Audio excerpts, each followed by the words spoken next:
Marian Rivera, top grosser ng mga pelikula. So, hindi naman natin maikakaila pag pelikula ni Marian Rivera, box office talaga yan.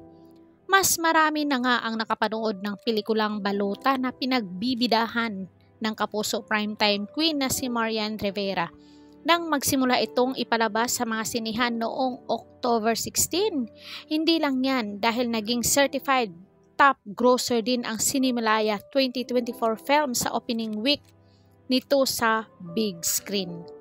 Nitong weekend nga ay nagkaroon ng surprise visit ang kapuso aktres sa kaliwat kanang black screening ng kanyang pelikula sa Metro Manila.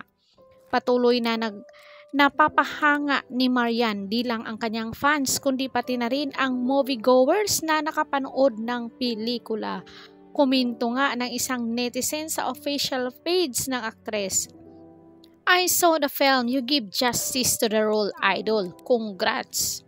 Kaya nga ang mga nakapanood na sa pelikulang ito noong Cinemalaya, pumila pa rin sa new cut ng Balota. Very timely naman daw ang pagpapalabas nito dahil sa susunod na taon ay eleksyon na naman.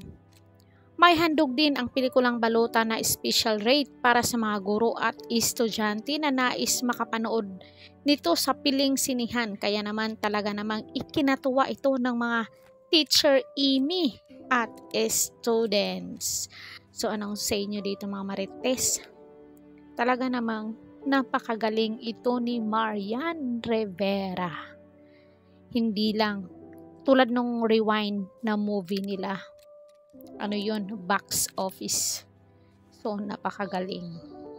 So yun lang mga kamarites ko. Don't forget to like, share, and subscribe. Kung bago pa lang kayo dito sa aking channel, please hit the notification para updated at ma-notify kayo sa ating mga latest chika or latest video dito sa YouTube.